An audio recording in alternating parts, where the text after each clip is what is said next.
সব বন্ধ, বয়স্ক ভাতা, বিধবা ভাতা, প্রতিবন্ধী ভাতা সব বন্ধ। এসব টাকাগুলি গেল কোথায়? এক কোটি পরিবারের আমরা টিসিবির মাধ্যমে কার্ড দিয়েছি, মাত্র 30 টাকা কেজিতে চাল কিনতে পারবে, সেটাও ঠিক মতো দেয়নি, তাও নাম কেটে দিয়েছে। তা বাকি টাকা কোথায় গেল?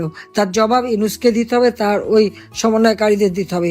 সংসদ ভবন, আমাদের সচিবালয় আগুন লাগে কিভাবে? সচিবালয়ে আগুন লাগালো কারা? সংসদ ভবন ভেঙে তছনছ করে কারা? এই ইউনূসের তো সেই মেটিকুলাস ডিজাইনেরই তো এটা অংশ। গণতন্ত্র ধ্বংস করেছে, সাংস্কৃতিক স্বাধীনতা নাই, মানুষের সামাজিক নিরাপত্তা নাই, মাথাপিছু আয় কমে গেছে, পেটে খাবার নাই। এবার আবারও মনে হয় যে আমরা যে দেশটাকে আমরা খাদ্যের স্বয়ংসম্পূর্ণ করেছিলাম, আজকে সেই দেশেরও আজ 12টা বাজাচ্ছে। এই যে মানুষের এতগুলি ক্ষতি সে করে গেছে, এটা কি তাকে কি এমনি ছেড়ে দেওয়া হবে? সে কি ভেবেছে কি? নালিশ করে, আমি কেন এখানে বসে আছি, আমি কেন বক্তৃতা দিই, তার খুব লাগে। কেন লাগে? আমি একজন স্বাধীন চেতা মানুষ এবং বাংলাদেশের সংবিধান অনুযায়ী এখনো আমি প্রধানমন্ত্রী। হ্যাঁ, ইউনূস চক্রান্ত করেছে, আমাকে হত্যার চেষ্টা করেছে। আল্লাহ আমাকে প্রত্যেকবার বাঁচায়, গ্রেনেড হামলা থেকে বাঁচিয়েছে, 76 কেজি বোমা হামলা থেকে বাঁচিয়েছে, গুলির থেকে বাঁচিয়েছে।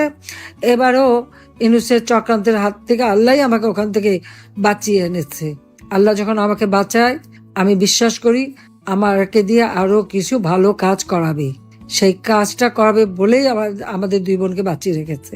এখানে ইউনূস কিছুই করতে পারবে না, বরং তার বিচার হবে বাংলাদেশে। আর ওই যে লুটেরা, জঙ্গি, সন্ত্রাসী এবং তার ওই সমন্বয়কারী, যারা এই সমস্ত আমাদের একটা আওয়ামী লীগ নেতা কর্মী সহ গ্রামের পর গ্রাম, জেলা উপজেলায় যেখানে যেখানে তার এজেন্ট আছে, সব জায়গায় আমি জানি, সে টাকা দিয়ে এজেন্ট রাখে, তাদের দিয়ে খোঁজ নেয় এবং তাদের দিয়ে এই ধ্বংসযজ্ঞ হত্যাকাণ্ড চালায়। আবার কেউ লুকিয়ে থাকলে ধরিয়ে দিলে তারপর পুরস্কারও দেয়। ইউনূসের সে ব্যবস্থাও আছে, সেটাও আমি জানি। তার চক্রান্ত আমি বহু আগে থেকে সবাইকে বলেছি, বিশ্বাস করেনি। যখন থেকে পদ্মা সেতুর টাকা সে বন্ধ করালো, তখন থেকে আমি বলেছি। এবং তার দুর্নীতির বিরাট ক্ষতি আমার নিজের কাছেই আছে। আমি সমস্ত ডাউনলোড করে নিয়ে নিয়েছি এবং এখন পড়ে আমি দেখি যে কত হাজার কোটি টাকা সে বানিয়েছে বিদেশে। সে কোথায় এত টাকা পেল? 9 কোটি টাকা দিয়ে গুলশানে সে রোড নাম্বার 84-তে ফ্ল্যাট কেনে। প্যারিসে তার বিশাল বিলাসবহুল ফ্ল্যাট। শোনা যাচ্ছে, লোকের কাছে শুনেছি 2 বিলিয়ন টাকা নাকি প্যারিসে সে বিনিয়োগ করেছে। ও টাকা বাংলাদেশে কেন বিনিয়োগ করেনি? বাংলাদেশে কেন করেনি?